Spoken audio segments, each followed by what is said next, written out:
हमारी वीडियोस को देखने के बाद लाइक और सब्सक्राइब करना बिल्कुल ना भूलें। अपने बिंदास बोलों के लिए मशहूर कंगना रनौत को सुर्खियों की सवारी गांठना हमेशा से पसंद रहा है। लव लाइफ से लेकर राजनीति तक वे अपनी बेबाक राय के लिए जानी जाती हैं, पर सक्रिय राजनीति में कदम रखने से वो हमेशा मना करती रही हैं। लेकिन अपनी लव लाइफ में नाकामी का खुलासा वो जरूर करती हैं। 2 साल पहले कंगना ने कहा था कि अभी तक उनकी जिंदगी में जितने भी बॉयफ्रेंड रहे सभी से उन्हें धोखा मिला है। उनके सारे बॉयफ्रेंड्स ने उन्हें डंप किया है। हिमाचल प्रदेश की रहने वाली कंगना रनौत 15 साल की उम्र में थिएटर और एक्टिंग सीखने दिल्ली आ गई थी। थिएटर करने के बाद कंगना मुंबई पहुंची और कंगना की पहली लव स्टोरी 27 जून 2004 को शुरू होती है। तेज बारिश के दौरान कंगना ऑडिशन देने जुहू तारा रोड जा रही थी, तभी उनकी नजर आदित्य पंचोली पर पड़ती है। कंगना लपक कर उनकी कार के पास पहुंचती है और फिल्मों में काम पाने के लिए उनका नंबर भी ले लेती है। फिर फोन पर बातों का सिलसिला शुरू होता है और दोनों के बीच मुलाकातों के दौर भी शुरू हो जाते हैं। नजदीकियां इतनी बढ़ती हैं कि 1 महीने बीतते बीतते आदित्य पंचोली कंगना को उनके हॉस्टल से निकालकर अपने एक दोस्त के फ्लैट में शिफ्ट कर देते हैं।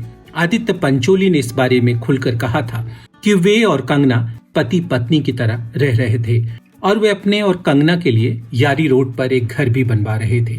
आदित्य पंचोली और कंगना 3 साल तक एक साथ रहे और पंचोली ने अपने रसूख का इस्तेमाल करते हुए कंगना को कई फिल्में भी दिलवाई, जबकि एक फिल्म के डायरेक्टर ने आदित्य पंचोली की बेटी सना को अपनी फिल्म में ले लिया था। लेकिन शूटिंग शुरू होने से पहले कंगना ने सना को इस फिल्म से रिप्लेस कर दिया।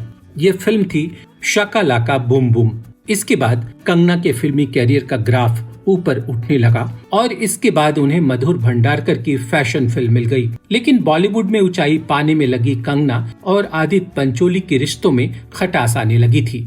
जब आदित्य पंचोली ने कंगना के वो मैसेज पढ़ लिए जो उसने अपने को स्टार्स को भेजे थे, कहते हैं इस बात पर आदित्य ने कंगना पर हाथ भी उठा दिया था।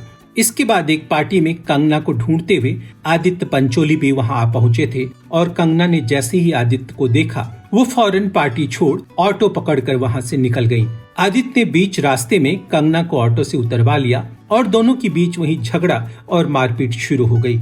आदित्य ने तो यहाँ तक कह दिया कि उन्हें कंगना से डर लगता है।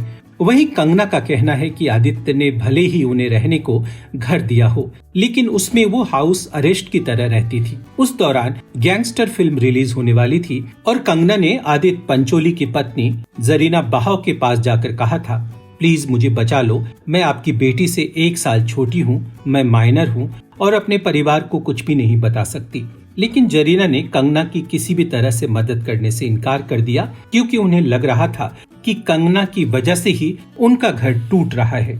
अपनी उम्र से 20 साल बड़े आदित्य पंचोली से कंगना का रिश्ता इस कदर खराब हुआ कि कंगना ने पंचोली के खिलाफ केस भी दर्ज करा दिया। इस दौरान राज 2 फिल्म के दौरान शेखर सुमन के बेटे अध्ययन सुमन के साथ कंगना की नजदीकियां बढ़ी, लेकिन कंगना के साथ अध्ययन की नजदीकियां शेखर सुमन को रास नहीं आई और शेखर सुमन ने एक इंटरव्यू में कह दिया कि अध्ययन को प्यार नहीं आकर्षण हुआ था। इस दौरान कंगना पर काला जादू करने के आरोप भी लगते रहे। इसके बाद शेखर सुमन और कंगना के बीच झगड़े की खबरें आने लगी और अध्ययन सुमन से कंगना का ब्रेकअप हो गया। 2010-11 में केंद्रीय मंत्री और बिहार के नेता रामविलास पासवान के बेटे चिराग पासवान के साथ फिल्म मिले ना मिले हम के दौरान दोनों की नजदीकियों की खबरें मीडिया की सुर्खियां बनी।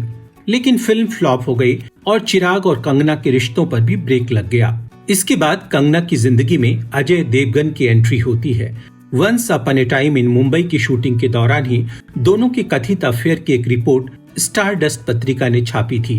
कहते हैं कि अजय देवगन के कहने पर ही कंगना को रास्कल और 23 फिल्मों के लिए साइन किया गया था। इस मैगजीन की रिपोर्ट के अनुसार कंगना इस रिश्ते को लेकर इतनी सीरियस थी कि अजय देवगन पर शादी का दबाव डालने लगी और अपनी कलाई की नस काटने तक की धमकी दे डाली थी। लेकिन इस खबर का दोनों में से किसी ने खंडन नहीं किया। इसके बाद कंगना रनौत की जिंदगी में सुपरस्टार ऋतिक रोशन आए। दोनों के बीच क्रिश 3 फिल्म की शूटिंग के दौरान अफेयर शुरू हुआ। इसके बाद दोनों के बीच रिश्ते लीगल लड़ाई पर जाकर खत्म हुए।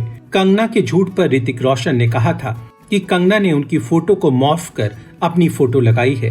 कंगना डर्टी ट्रिक खेलती है। वहीं कंगना ने ऋतिक से 14 जनवरी को पेरिस में सगाई की बात कही थी, लेकिन ऋतिक का कहना था कि उस डेट को वे पेरिस में थे ही नहीं।